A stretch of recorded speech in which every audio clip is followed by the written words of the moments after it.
of opportunity in their hands. No matter where they are in the world, make sure they are prepared for their journey back to school with Western Union. School fees, books, room and board, whatever the reason. Knowledge, independence, opportunity. Western Union, moving money for better. We plan for every major life event, from birthday parties to baptisms, and celebrating a life well lived deserves the same thoughtful planning. Beacon's Rest Easy plan is designed to give your loved ones the comfort of knowing that they can do just that.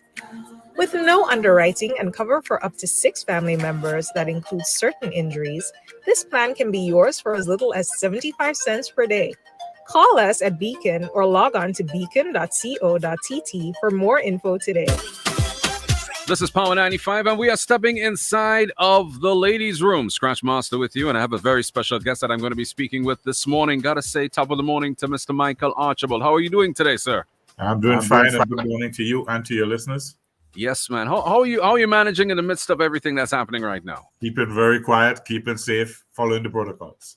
Well, that's exactly what everybody has to do at this point in time. All right. Now, a part of the pandemic that needs to be spoken about, of course, is the economy and how, it has affected everyone, and as you could see, it has affected lives and also livelihoods. Can you tell me some of the impacts that you would say COVID-19 has had on the Grenadian economy in particular? Yeah, and I agree we need to talk about the Grenadian economy a bit more. But before I go into the Grenadian economy, I just want to remind your listeners that this is a worldwide phenomenon and a worldwide crisis, economic, health, financial crisis that's been experienced by everyone everywhere around the world. So it's not just Grenada. In fact, I quote one of our modern thinkers. Her name is Nancy Cohen James Robinson, and she's chair of the business administration at Harvard Business School. And she said, there might never have been turbulence of the scale and scope like is being experienced today. Yes. There might never have been turbulence of the scale and scope like what is being experienced today. She went on to say that now is a defining moment, or more accurately, series of events in our lives and of our times. It is serious. And if you take that now back to Grenada, everybody's experienced it. And if we look at the Grenadian economy, Grenada has not been and will not be spared the rigors of this crisis that we are experiencing and that we will continue to experience for some time. And if we look at, if we take to answer your question more directly, the Grenadian economy itself, in 2020, the economy contracted by some 14%. Now you put that in the context of the years before that, the 4 years before that, we had an average rate of growth of approximately 4%. It was trending downward. And in 2019, it was actually around 1%. But suddenly in 2020, because of COVID, we had a contraction. Therefore, it was minus 14%. It is very serious. The question, and it affected all the different sectors of the economy, truly. Yeah, definitely. That is something. So right about now, with regards to unemployment, jobs that have been lost and so on, what could we do? Well, first we have to keep safe. I don't think we can do anything unless we first keep safe, get the vaccine, keep safe, etc. And then we have to find some way to restart the economy. There's this long discussion about whether we should shut down completely or not. I've never been in favor of a complete shutdown because I think the results of that might be worse than the pandemic itself. But we have to restart things. We have to get things going again. And we have to start that by looking at the sectors that were most badly hit and seeing how we can deal with those sectors. Let's look at those sectors first that were most badly hit. We had agriculture, which our agricultural exports suffered. We can't export as we used to export, and that includes the fish export. In addition to that, agriculture was hurt very badly by the decline in tourism, because there's a lot of agricultural products that we grow here that are sold to the tourism sector, sold to the hotels, etc. Those two economies are interlocked quite nicely. So you had tourism hurt very badly because we shut down, we closed the ports, the hotels had to close. You had agriculture that was, as I mentioned before, We also had SGU closure. The impact of SGU on our economy, I think it is now 27% of our GDP. So the closure of SGU was very, very serious, and the impact of that from our foreign exchange earnings, employment, rentals, etc., is very, very significant. Construction suffered. It's like a domino effect right now. That's right. I mean, you can go on and on, and you see the effect on almost every sector. And if people are not working, they're not earning, then the retail and wholesale sectors they're going to suffer. Do you think that there's anything that we could do differently at this point in time? But there's no one answer. You know, you hear lots of people, lots of ideas, and we have to take all those ideas into consideration. The government should take all different ideas into consideration, but there's no one, no cure. And no country, and I keep saying this because I hear all the discussion going on, no country has found a specific way forward. No country has found the road that we need. Everybody has to keep trying different things to see which one works. Yeah, I tell you, it is something. Now with St. George's University, you know, that is kind of like the backbone of the economy here. They have gone back to online learning for a point, right? What do you think is going to be the impact of this? Well, I'm very concerned. It's not so much the impact of they said it was 2 weeks or 3 weeks or 4 weeks. It is the possibility that might be extended and become permanent. That is what worries me.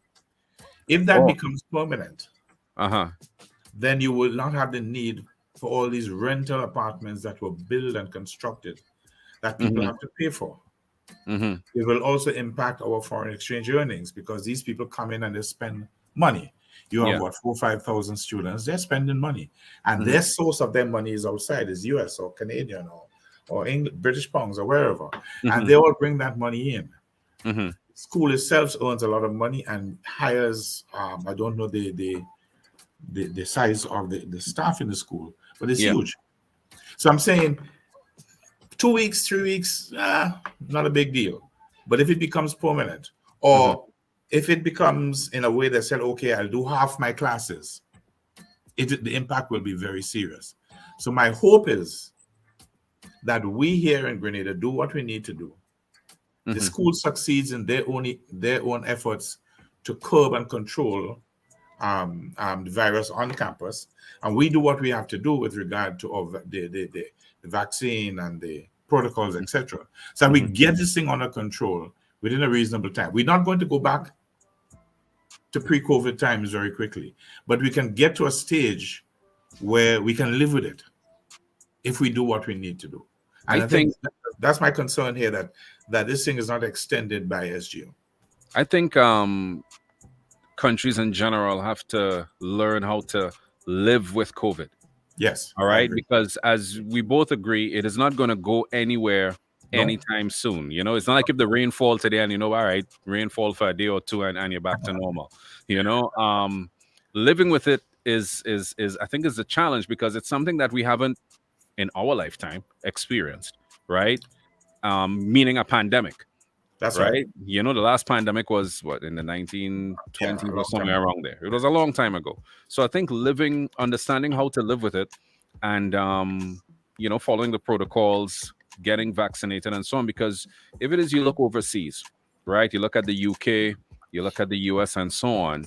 Yes, especially in the US, they have places with spikes and so on and so forth, but they are able to continue with some activities that we deem as, what we used to do before this pandemic hit.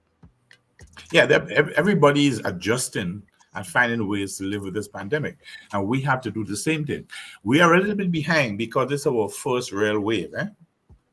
Of course, we were at like 0, 2, 3 cases. And I believe that led to complacency with some people and getting vaccinated because they're like, well, Grenada and COVID, you know what I mean? That mentality. But go ahead. You're very correct. Very, very correct. And you will be talking to people and they'll say, well, we don't have no COVID here, so they're not doing what they're supposed to do. And I think that has hurt us. Yeah, That definitely has hurt us a bit. Now, tell me something with regards to recovery. When, how, I mean, do you see that happening for the I economy don't in know. Grenada? I don't. Let me be very blunt here. I don't know. I don't think anybody knows.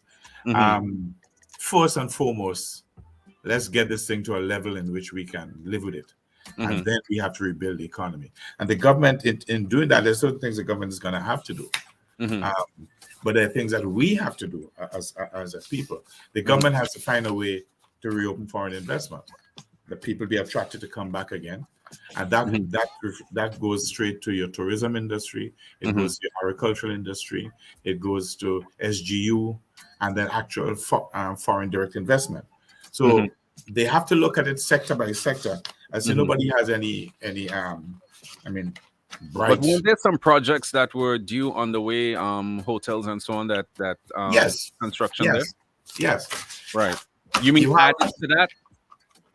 well, if you could get those that are there up and running, Uh-huh. because I'm not so sure which one of them is still going on. We know the one where Flamboyant was has stalled for reasons that's still not very clear.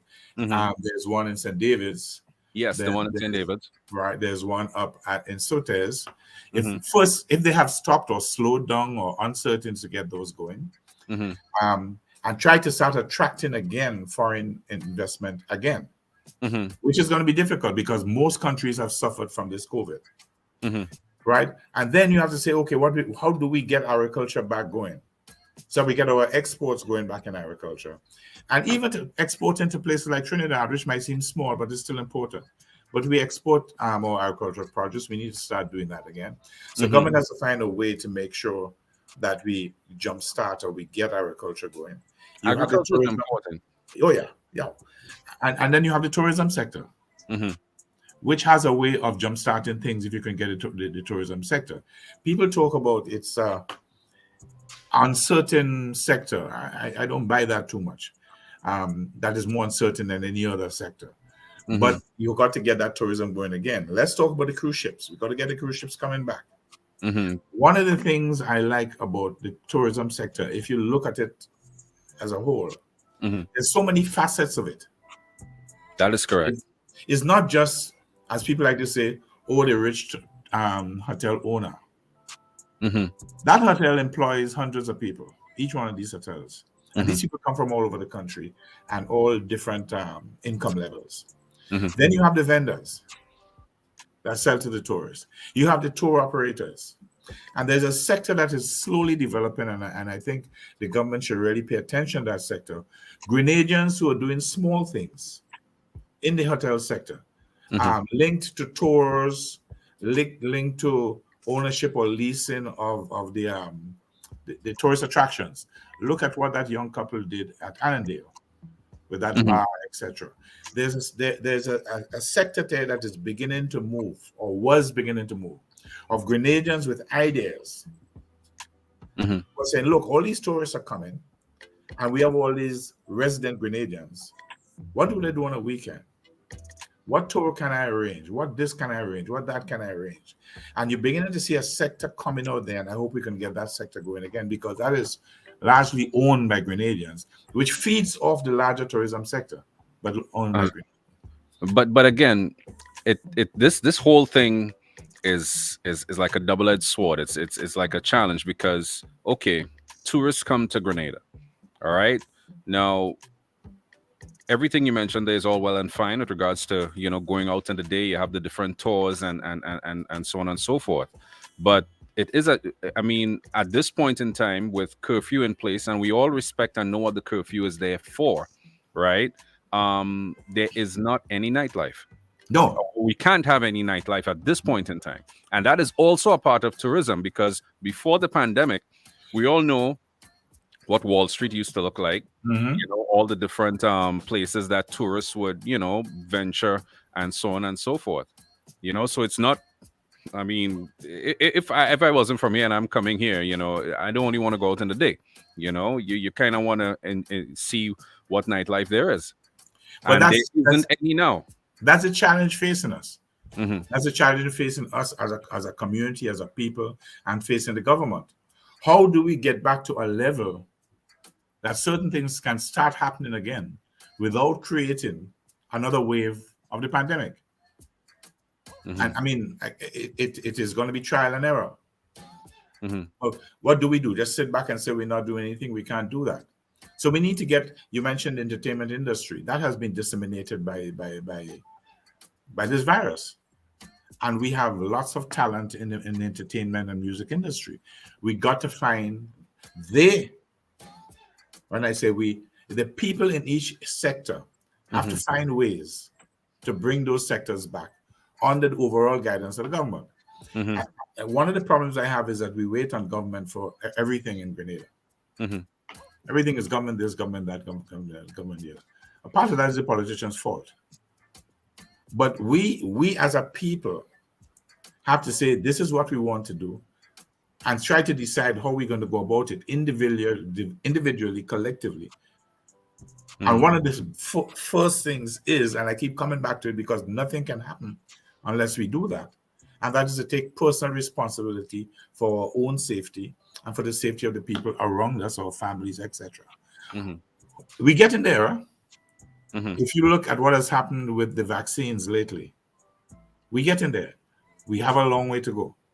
Right. Because we still at early 20%, 20-something%. Yeah, we have some way to go. There has been an increase in the uptake. There has been. So it's not, in my mind, we still have quite severe difficulties ahead of us, but I'm not preaching doom and gloom. I think there's beginning to be a change in the way people are thinking and looking. I hope I'm not being overly optimistic. I hope I'm correct, but people are sounding a little different. When I stop in groups and talk, they're sounding a little different. When you say different how? Different in the sense of a little more open to taking the vaccine. Those that were on the fence then, kind of. Yes. Right. Yes. I hope, brother, that I'm not being overly optimistic, but I sense a slight change. And when you see the dashboard that is put up, it looks like that. And bear in mind also, we have had 3,000 people who have recovered. I mean, to me, that's fantastic. That is great news that we're not talking about. And the number of people who have recovered is larger now than the number of people who actually currently have the virus, which is 1,700, 1,800. So I'm saying we're beginning to see, I hope, some change. But coming out of that now, we have to start saying, how do we arrange our lives? How do we arrange our economy? How do we earn our living? Bearing in mind that this thing is not going to go away just like that. Yeah, I totally get it. And finally, if it is you had to make a comparison with the first half of this year, 2021, compared with 2020, what would be your observation with that?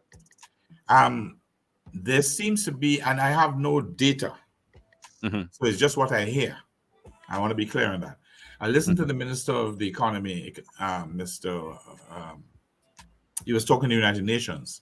Yeah. He says the data he has is that there's a slight uptick in the first half of the year. I haven't seen the data. I can't comment on that until you see it. But that is what he says. And he claims also that unemployment has come back up a little bit. Now, one of the bad things coming out of this whole matter is unemployment, the level of unemployment. Oh, yeah. Remember, we were down to 15% or something like that. It went right back up to 28%.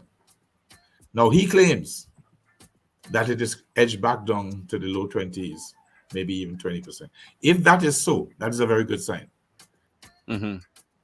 Because if people are working, they're earning dollars, they can spend money in the demand increases, etc., etc. I tell you, it's a cycle, and the thing about this pandemic is that, with all the curfews and restrictions and so on, it's affecting everybody in a different manner. That's right. All right. I mean, I'm not bashing anybody or anything, but it's just a fact. You have those that could afford to, if it is they were a 2-week lockdown, for instance, some people would be fine. They would stock up and they would live and nothing, it doesn't affect them. But not everyone is that fortunate, because you have those that don't have that amount of probably disposable income, and their livelihoods have also been affected, where depending on the industry they're not allowed to operate, and so on and so forth. So it's a challenge all around. Imagine if you shut the entire economy down and you shut the borders. That's what bothers me about that. I can understand people wanting to do it. I can understand the concern. They want to keep the COVID out. But nobody has succeeded anywhere around the world in keeping COVID out of their country.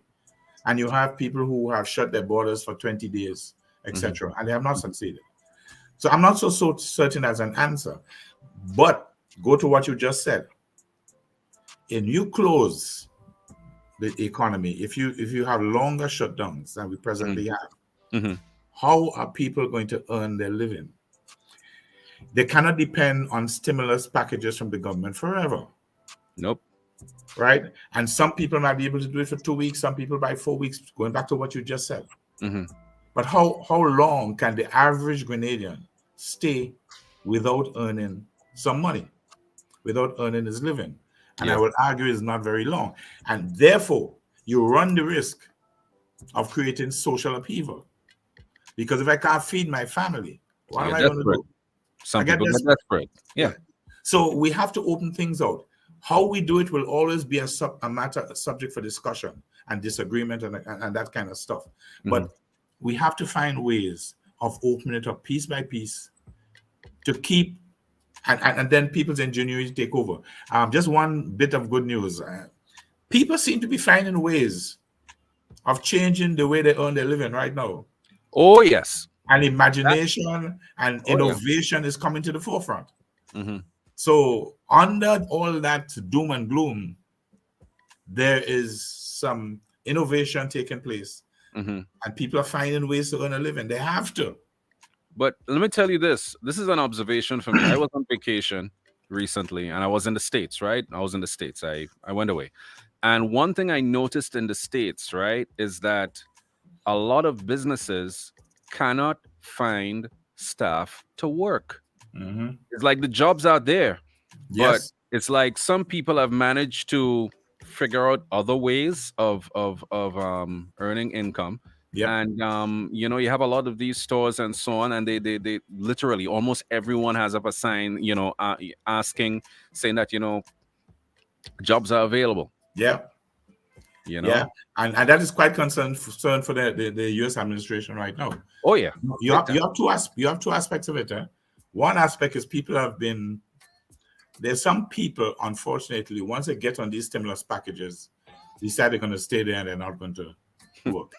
You have people like that. We have to admit that there are people like that. And that's why government has to be very careful how long they continue these stimulus packages.